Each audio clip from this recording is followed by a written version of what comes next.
Suatu ketika ada seorang gadis, dan dia memiliki rambut yang indah dan panjang sehingga semua orang yang melihatnya tidak dapat mengalihkan pandangannya. Untaiannya sangat ringan, hanya emas. Oleh karena itu, mereka memanggilnya Goldilocks. Untuk semua kecantikannya, dia adalah gadis kecil yang sangat nakal. Ibu selalu mengizinkannya berjalan-jalan di halaman, tetapi memerintahkannya untuk tidak pergi ke hutan di belakang rumah mereka. Goldilocks sangat tertarik untuk mengetahui apa yang ada di hutan itu. Jadi, sementara ibu tidak melihat, entah bagaimana dia meninggalkan rumah ke dalam hutan. Gadis itu berjalan lama di dalam hutan.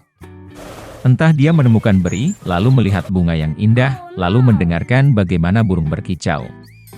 Jadi dia tersesat di hutan. Dan tiba-tiba dia melihat rumah yang tidak biasa di tempat terbuka. Goldilocks mendekatinya dengan tenang. Saya berjalan berkeliling, tetapi tidak melihat siapapun.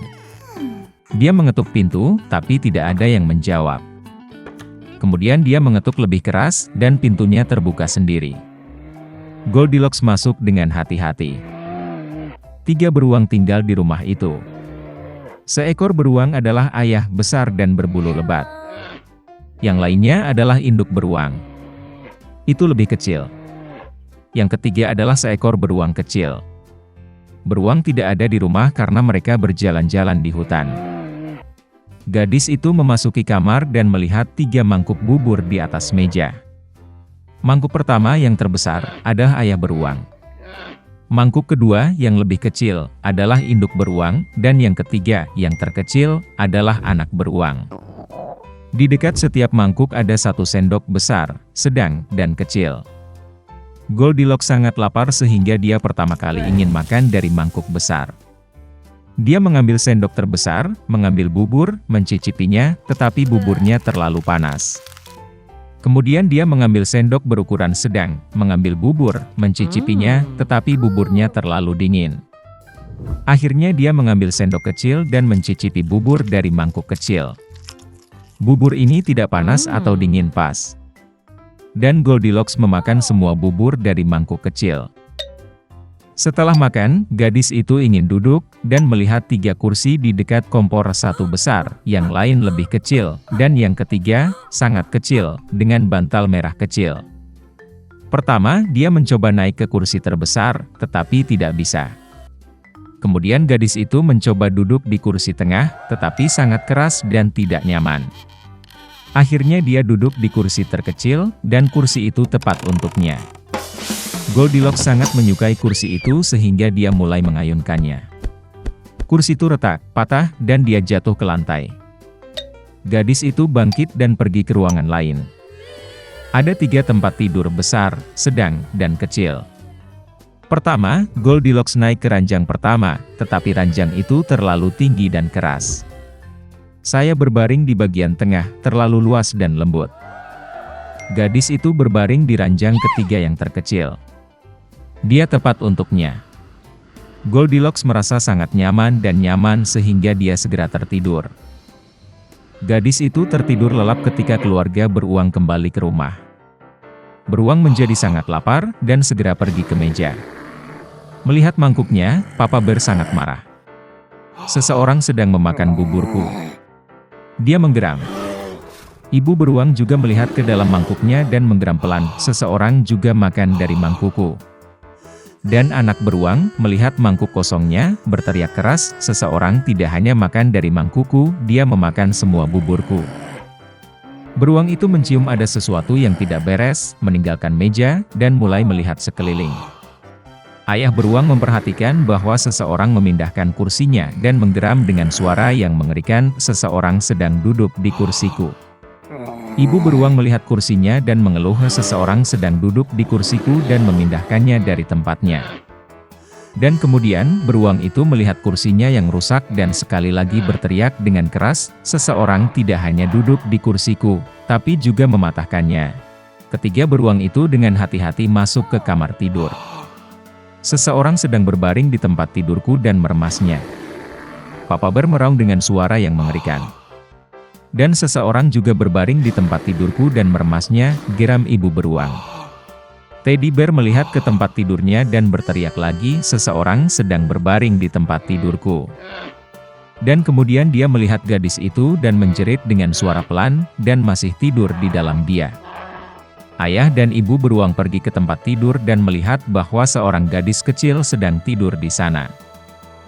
Goldilocks terbangun dari jeritan anak beruang, dan sangat ketakutan, ada 3 beruang di depannya. Dia langsung melompat keluar rumah, dan berlari kemanapun matanya memandang, tanpa melihat ke belakang. Gadis itu berlari sangat lama, dia sangat lelah, dan kemudian dia melihat ibunya, yang mencari putrinya yang hilang di hutan. Sejak itu, Goldilocks selalu mendengarkan ibunya, dan tidak melakukan apapun tanpa izinnya. Dia menjadi gadis yang sangat penurut, baik dan baik. Dahulu kala, pria malang Ali Baba tinggal bersama istrinya Zainab di sebuah negara jauh di timur. Dia mencari nafkah dengan kerja keras. Dia menebang kayu di hutan dan menjualnya di pasar.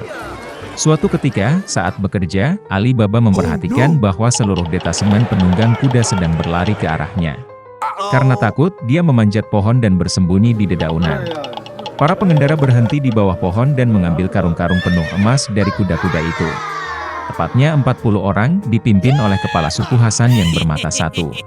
Ali Baba langsung menebak bahwa mereka adalah perampok yang telah kembali dengan mangsanya. Sementara Ali Baba gemetar ketakutan, kepala suku mendekati batu di dekatnya dan membisikkan mantra. Tiba-tiba sebuah pintu besi yang tidak mencolok, yang ditumbuhi rumput, terbuka di atas batu. Para perampok memasuki gua, menyembunyikan semua emas yang dicuri di sana, mengambil tas kosong dan kembali ke hutan. Setelah memastikan tidak ada perampok, Ali Baba turun dari pohon. Dia pergi ke pintu rahasia dan membisikkan mantra yang dia dengar dari kepala suku. Pintu terbuka. Ali Baba melihat gua besar yang penuh dengan emas, perak, kain mahal, dan berlian. Ali Baba melihat sekeliling, dengan cepat mengambil 2 kantong emas, memasukkannya ke keledai dan bergegas pulang.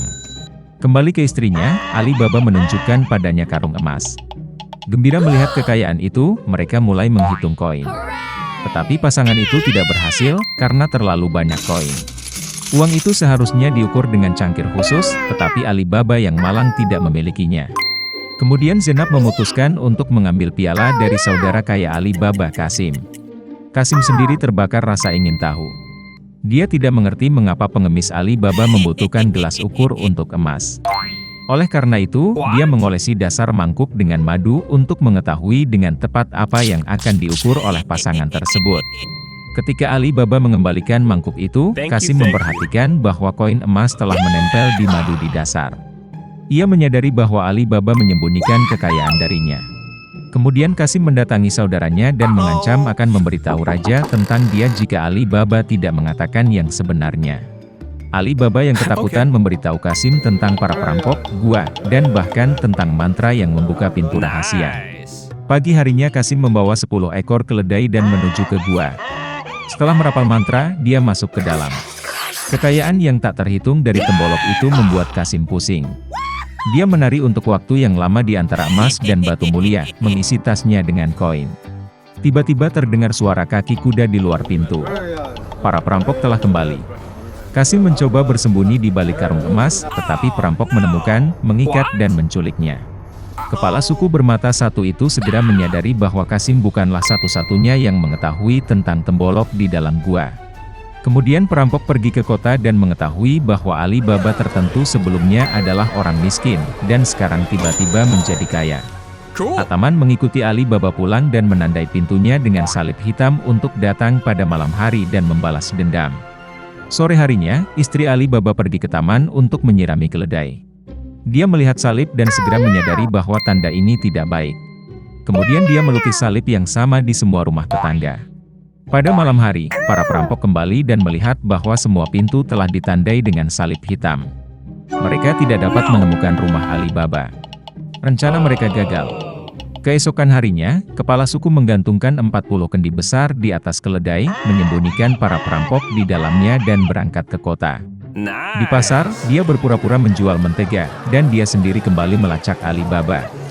Saat hari gelap, kepala suku mengetuk rumah Ali Baba. Perampok itu meminta untuk bermalam, dan sebagai gantinya menawarkan untuk memberikan 40 kendi besar minyak. Dan Ali Baba setuju. Dia dengan ramah menerima kepala suku, dan bahkan diizinkan untuk membawa keledai ke halaman. Saat menyiapkan makan malam untuk seorang tamu, istri Ali Baba memperhatikan bahwa mereka baru saja kehabisan mentega. Kemudian dia pergi ke halaman untuk mengambil minyak yang dibawa tamu mereka. Namun tiba-tiba di dalam kendi terdengar gemerisik dan bisikan perampok.